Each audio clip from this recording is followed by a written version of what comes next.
नमस्कार दोस्तों, मेरे पहले वीडियो झारखंड अफवाह प्रणाली में मैंने झारखंड की नदियों का विवरण प्रस्तुत किया था और वादे के मुताबिक मैं फिर से हाजिर हूं झारखंड की अफवाह प्रणाली का द्वितीय भाग झारखंड के जलप्रपात लेकर।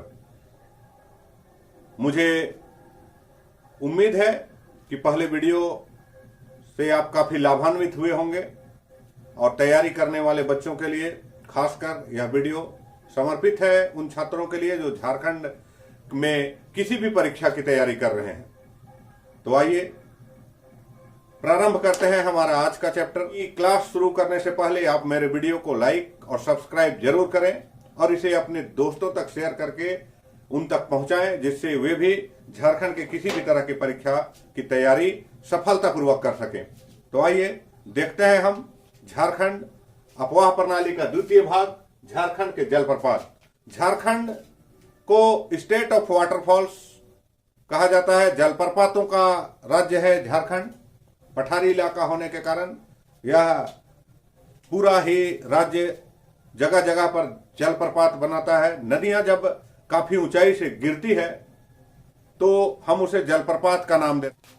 तो स्टार्ट करते हैं हम अपने राज्य की राजधानी रांची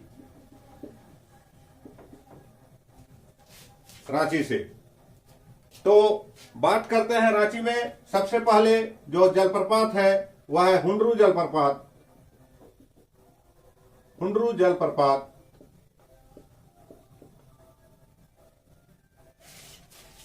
जिसकी ऊंचाई है 98 मीटर। अगर आप पुरानी पुस्तकों में देखें तो इसकी हाइट 74 मीटर देता है, लेकिन वर्तमान में इसकी ऊंचाई 98 मीटर है, 322 फीट। यह जलप्रपात स्वर्णरेखा नदी पर है। रांची में दूसरा जो महत्वपूर्ण जलप्रपात है वह है दशम। कांची नदी पर स्थित है।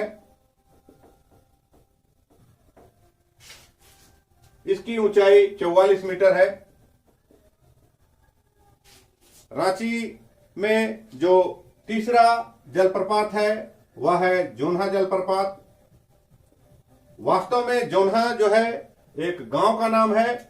यहां के जलप्रपात का नाम है गौतम धारा जलप्रपात। गौतम धारा जलप्रपात। और ऐसी मान्यता है कि गौतम बुद्ध ने इस जलप्रपात में, इस नदी में यहां पर आकर स्नान किया था। अगर आप वहां पर जाएं जोन्हा जलप्रपात तो आप नीचे उतरेंगे तो देखेंगे कि वहां गौतम बुद्ध की मूर्ति भी बनी हुई है। इसके अलावे रांची में और एक जलप्रपात है सीता जलप्रपात और सोनुआ जलप्रपात। तो एक परिक्रमा, एक चक्कर आज हम झारखंड राज्य के लगाते हैं और देखते हैं कि झारखंड राज्य में और कौन कौन से जलप्रपात हैं। तो चलिए आगे बढ़ते हैं। रांची के बाद हम ये सरायकेला खरसावां होते हुए पहुंचते हैं पूर्वी सिंहभूम।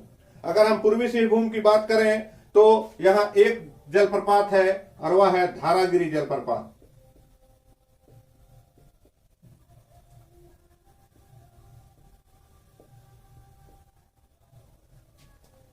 धारागिरी जलप्रपात। धारागिरी जलप्रपात पूर्वी सिंहभूम।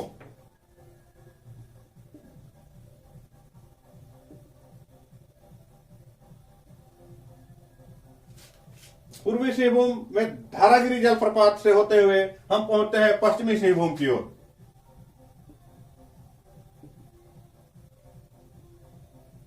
अगर पश्चिमी सिंहभूम की बात करें तो मुख्य रूप से यहां 3 जलप्रपात हैं। पहला लुपुंगुटू जलप्रपात। लुपुंगुटू जलप्रपात। दूसरा ठाकोरा जलप्रपात।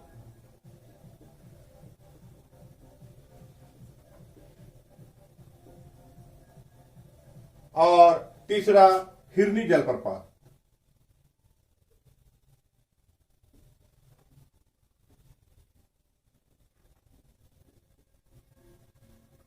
हिरनी जलप्रपात। देखिए, पश्चिमी सिंहभूम के ठीक ऊपर रांची के बीच खूंटी स्थित है और खूंटी में बनई नदी पर स्थित है एक बहुत ही महत्वपूर्ण जलप्रपात जिसको हम लोग पंचघाघ जलप्रपात कहते हैं। खूंटी में हमारा स्थित है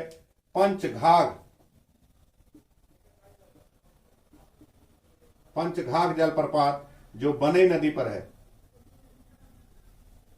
खूंटी के बाद थोड़ा आगे आते हैं हम लोग उड़ीसा का सीमावर्ती जिला सिमडेगा। सिमडेगा जिला की बात करें तो सिमडेगा जिले में भी 3 बहुत ही महत्वपूर्ण जलप्रपात है जिसमें पेरवा घाघ या पेरू घाघ जलप्रपात, सुगा काटा जलप्रपात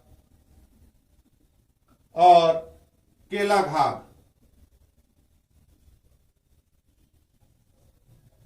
जलप्रपात।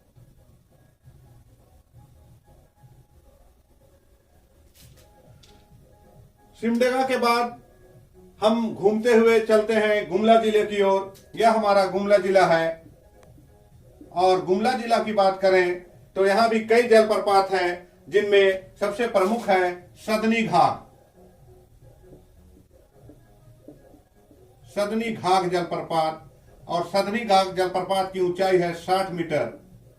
अगर हम फीट में बात करें तो लगभग 200 फीट। इसके बाद जो महत्वपूर्ण जलप्रपात है गुमला जिले में वह है नागफेनी जलप्रपात। नागफेनी जलप्रपात, उसके बाद है प्रेमा घाघ जलप्रपात, हीरादह जलप्रपात, हीरादह जलप्रपात और उसके बाद है हेपात जलप्रपात और शेरका जलप्रपात। यह जो हीरादह जलप्रपात है काफी विख्यात है। यहां पत्थर के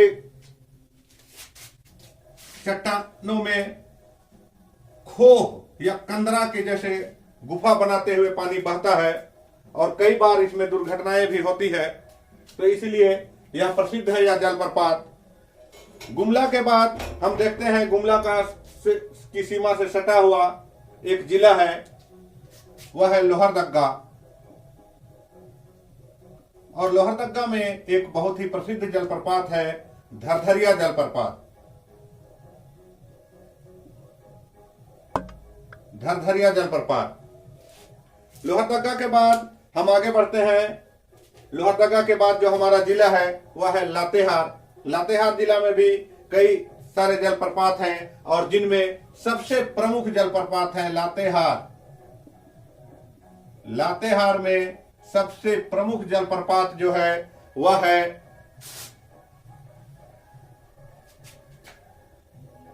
लोध जलप्रपात या इसी को बूढ़ा घाघ जलप्रपात कहते हैं।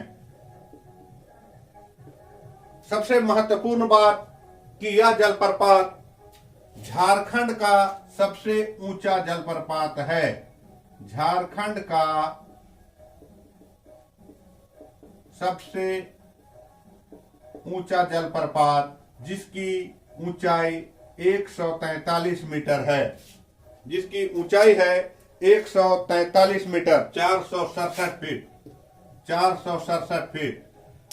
इसके अलावे लातेहार में अगर हम देखेंगे तो गौतम घाघ जलप्रपात, गौतम घाघ जलप्रपात। कंफ्यूज नहीं होना है, रांची जिले में जो जलप्रपात है वह है गौतम धारा जलप्रपात और लातेहार जिले में जो जलप्रपात है वह है गौतम घाघ जलप्रपात। उसके अलावे लातेहार जिले में हम देखते हैं तो कांति जलप्रपात, मिर्चैया जलप्रपात, मिर्चैया जलप्रपात और इसके अलावे एक और जलप्रपात है और उसका नाम है घाघरी जलप्रपात। ये घाघरी जलप्रपात जो लातेहार जिले में है यह 2 वर्ग में बटा हुआ है। लोअर घाघरी और अपर घाघरी। तो चलिए लातेहार से हम आगे बढ़ते हैं गढ़वा की ओर, और गढ़वा में जो प्रमुख जलप्रपात है वह है गुरसिंधु जलप्रपात। गढ़वा में गुरसिंधु जलप्रपात,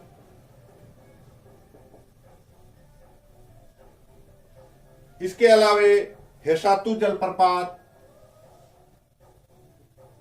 हेसातु जलप्रपात, बालचौरा जलप्रपात और गूंगा झांझ जलप्रपात।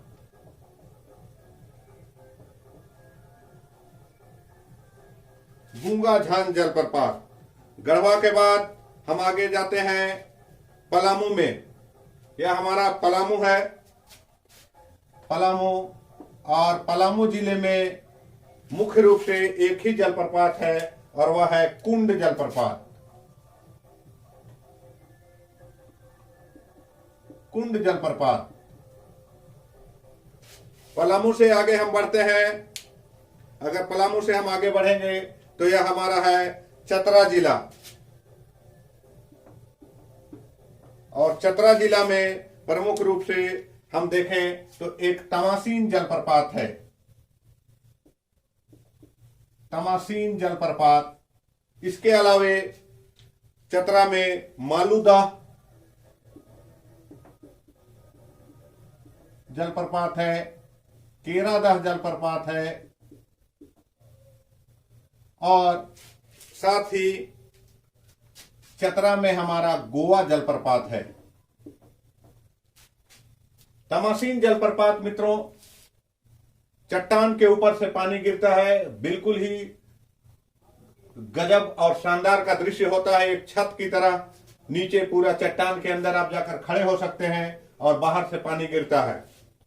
तो चतरा के बाद हम आगे बढ़ते हैं हजारीबाग की ओर। यह हमारा हजारीबाग है, और हजारीबाग में जो जलप्रपात है उसका नाम है बोकारो जलप्रपात। और बहुत ही शानदार प्रश्न बनता है इससे, क्योंकि अधिकतर लोग इस प्रश्न का उत्तर गलत देते हैं। सवाल है बोकारो जलप्रपात किस जिले में है, और अधिकतर लोग उसका उत्तर बोकारो मार देते हैं। तो याद रखिएगा, बोकारो जलप्रपात जो है वह हजारीबाग जिले में स्थित है। हजारीबाग से सटा हुआ जो जिला है हमारा वो रामगढ़ है, रामगढ़। और रामगढ़ में एक बहुत ही महत्वपूर्ण जलप्रपात है, वह है रजरप्पा जलप्रपात, रजरप्पा जलप्रपात। उसके बाद हम आगे बढ़ते हैं कोडरमा में। हजारीबाग से सटा हुआ ये छोटा सा जिला है कोडरमा। कोडरमा की बात करें तो कोडरमा में मुख्य रूप से दो जलप्रपात है। एक है सतगावा जलप्रपात, सतगावा जलप्रपात, और दूसरा ब्रिंदाहा जलप्रपात, ब्रिंदाहा जलप्रपात। कोडरमा से हम आगे बढ़ेंगे तो हम पहुंचेंगे गिरिडीह। कोडरमा के बाद हम आगे बढ़ते हैं और हम पहुंचते हैं गिरिडीह। गिरिडीह की बात करें तो गिरिडीह में एक ही प्रमुख जलप्रपात है और वह है उसरी जलप्रपात, उसरी जलप्रपात, उसरी जलप्रपात। गिरिडीह के बाद हम आगे बढ़ेंगे जो हमारा राजमहल क्षेत्र है साहेबगंज।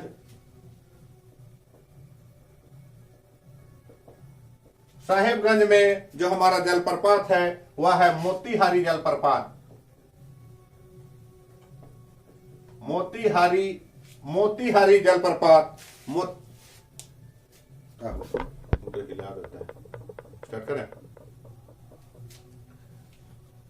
राजमहल क्षेत्र में मोतीहारी जलप्रपात के बाद हम आते हैं सीधा वहां से।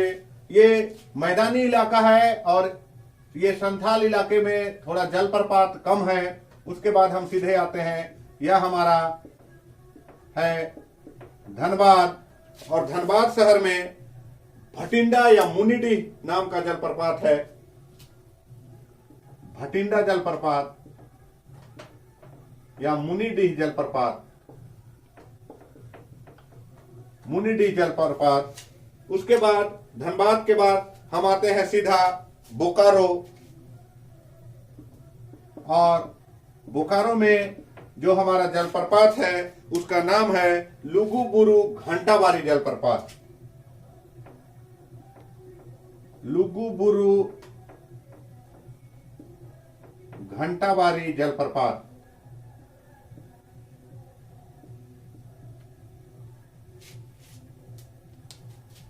तो मित्रों, यह है हमारा जलप्रपात। झारखंड जलप्रपातों का राज्य है। रांची को हम सिटी ऑफ वाटरफॉल्स या जलप्रपातों का शहर कहते हैं। मुख्य रूप से जो प्रश्न पूछे जाते हैं ऊंचाइयों को लेकर, हुंडरू या दशम कई बार पूछा गया है। सबसे ऊंचा जलप्रपात जो हमारा है झारखंड का वह लोध या बूढ़ाघाट जलप्रपात है, जो बूढ़ा नदी पर है, और इसकी ऊंचाई 143 मीटर 467 फीट है। हुंडरू जलप्रपात को लेकर कंट्रोवर्सी है। वर्तमान में इसकी ऊंचाई 98 मीटर है, लेकिन पुराने पुस्तकों में 74 मीटर। अगर प्रश्न कहीं पुराने पुस्तक से उठाया गया और ऑप्शन में 74 रहे तो मैं आपको बता दे रहा हूं, आप 74 मीटर मारिएगा, लेकिन वर्तमान में इसकी ऊंचाई 98 मीटर है। अगर 74 मीटर की और के हिसाब से देखें तो यह 243 फीट होता है। तो इस तरह से यह हमारा झारखंड की अफवाह प्रणाली जलप्रपात समाप्त होता है। मिलेंगे झारखंड की अफवाह प्रणाली 3 में हम गर्म जलकुंड के साथ, और तब तक बने रहिए मेरे साथ। वीडियो आपको लगातार समय पर मिलता रहे, इसके लिए लाइक और सब्सक्राइब जरूर करें। हम जल्द मिलेंगे आपसे अफवाह प्रणाली के तीसरे खंड में, जिसमें हम बात करेंगे झारखंड के गर्म जलकुंड के बारे में। और तब तक के लिए सबों को नमस्कार, धन्यवाद।